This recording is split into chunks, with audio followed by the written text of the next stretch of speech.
Imagine a world where all you had to do was log on to YouTube, pull up a couple of trading videos, watch a couple of trading videos on how to trade, a beginner's guide to trading, a beginner's guide to this, beginner's guide to that. Maybe the video's 20 minutes, maybe you find one that's an hour or two long. You open up a brokerage account, you start trading based off the video that you watched, and you start making money. Even imagine if all it actually took was buying a course, maybe buying 2 courses, spending a couple of days, maybe a couple of weeks going through those, a couple hours a day, and again, opening a brokerage account, starting to trade, and making money. But it's not that simple for the vast majority of us. And notice how I didn't say unfortunately.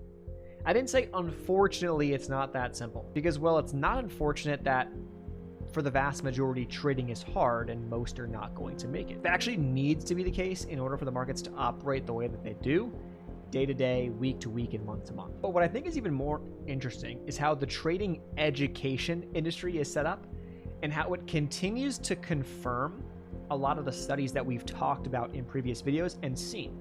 No, there's not a million studies out there when it comes to tracking traders and people's returns when they do this, when they day trade, when they don't.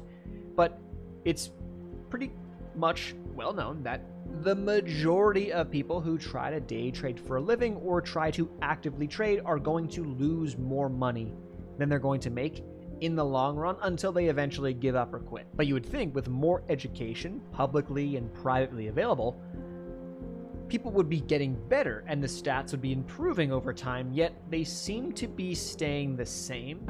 I don't want to say that they're getting worse. I don't really necessarily have data to back it up. You've got conflicting data saying, or some data that goes back and says, well, Brazilian traders from a couple of years back, it's like 3% are actually making substantial money, or 3% are actually even making money out of all people that they've tracked, which would be very small percentage from like the commonly talked about, 90% of traders fail and lose money.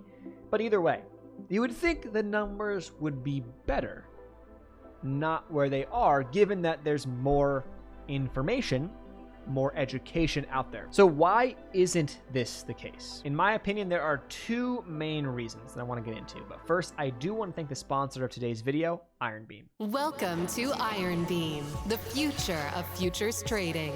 With our cutting-edge chart trading feature and 300+ indicators, you can now trade directly off the chart anytime, anywhere. Delivering seamless trading across all platforms, the Ironbeam journey is supported by 24-hour trader support, low day trade margins, and no account minimums. Ironbeam brings the future into the present. Join now and augment your trading experience. The first reason is that the trading education industry is teaching the wrong information. The second is that the markets are ever changing, and that's fairly, common, and I think it's fair to assume. A lot of us can understand that. It's straightforward. Markets are going to change. We're not going to always be going up. We're not going to always be going down. We're going to have times where we chop around. We're going to have times where it's very volatile. It's unstable. There's this going on. There's that going on. There's war. There's no war. There's stimulus. There's no stimulus. Inflation, no inflation. That is ever changing. And we can't necessarily predict in 5 years how the market is going to behave, how it's going to react based off of whatever happens over the next 5 years, which we legitimately cannot predict. At least I don't think we can. Maybe you can. But the number one reason is where the conversation gets a lot more interesting. So you're telling me that all of these trading educators and these videos meant to help. I don't doubt that people who are making the videos, somewhere they want to kind of help. They also have their own incentives and they want to make money themselves from the video, from their course sales, from whatever they're trying to sell you or whatever. Or keeping your eyes on them, selling something through whatever. I don't doubt that there is a good intention somewhere deep down, deep-rooted maybe, if you can dig deep enough or you can find it. But at the same time, it's not helping people the way it may have been intended.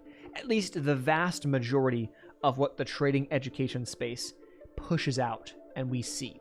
Partially, we can make that to blame with the algorithms that we see right now on social media. And it's very easy for an algorithm like YouTube to promote the flashy lifestyle content, the larger number content, and the stuff that gets people's attention. And if you don't get someone's attention, they're not going to click, they're not going to watch, they're not going to stay on the platform. And then YouTube's a whole, there's an algorithm involved. I agree. So like part of it, we can blame that. But I think where the industry goes wrong is that the focus of a lot of these videos and educational content is just simply on the wrong things. A lot of the focus is on the money versus the process. And again, like I said, partially to blame through the algorithms, because the algorithms are going to promote the money, the dollars, the flashiness, whereas the process involved, the how I got to that point, the how I was thinking, the strategy, doesn't necessarily get as much daylight. At the same time, a lot of the videos that focus on the process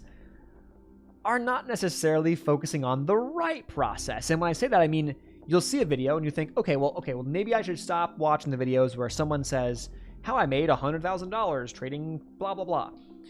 And I should look at the videos on someone explaining a strategy or learn a strategy or learn technical analysis or learn fundamental analysis or learn this or learn fair value gaps or learn breakouts, learn breakdowns. And you'd think, okay, that makes sense. Let me try that. I'll learn those things. Maybe I'll improve my stats. But what we realize is that, again, inside of that, baked in to that process over money style, it still is teaching you bad habits. You'll watch a video that says the 90% win rate strategy. This strategy never loses. I can't lose doing this. It's all sensationalizing what trading really is, because it's not actually, we've got videos in the past, it's not 90% win rates for the rest of your life, and I just keep doing that, and it's not how it works. You're going to go like 90% win rate. I can hand pick a time when I had a 100% win rate for 10 trades in a row. I can also pick a time when I had a 0% win rate for 9 trades in a row. I can go and find a time when I had a 20% win rate. I can go find a time when I had an 82% win rate over a bigger sample size. If I hand select and hand pick, I can come up with these random numbers. But in the grand scheme, we're talking bigger picture averages. And so when someone watches that and sees 90%, it sensationalizes the idea, or it teaches them in their mind to think, oh, I got to get that. When a 42% win rate could be good, which is exactly the stats I have this month, and am profitable. I mean, not amazing. It's not my best month of all time, but it's a solidly profitable month. As I'm filming this video, we're 2 days out from the end of the month, and I'm not in danger of losing the profitable month. Could I maybe lose a few bucks? Could I make a few more bucks? Yeah, but most of the trades are done for the month, and with a 42.5% win rate, I've achieved profitability. But that's my unique situation for this specific month with my strategy. Where the industry gets it right is when they start talking about the process over the dollars, and then the psychology that goes into that process and how you can handle or mentally comprehend the process over the dollars. Because it's not as simple as just saying, well, I'm going to focus on the process, and I'm going to focus on this, and I'm going to focus on my strategy, and I don't really care about the dollar amount, it'll come. It's easy to say that, but then how do you handle losing 9 trades in a row? What happens when you win 10 in a row? There's pieces of that puzzle that are not widely talked about, but that can easily send someone into the spiral after achieving something that they have maybe not achieved before. Or how do they handle the emotion that they're feeling, the things that they're seeing, the anxiety, the impatience, whatever it is that they are feeling on a day-to-day basis when they're trading. Emotions are not necessarily a bad thing. It's your relationship to those emotions and how you use those emotions to help you understand what you should be doing next, and not freaking out because you have emotions. Everyone does. Trading at the end of the day is a unique game. We all have a different path. We've got a different journey. It's not going to look the same for me as you, as somebody else who's very profitable, as somebody else who at least says that they're very profitable.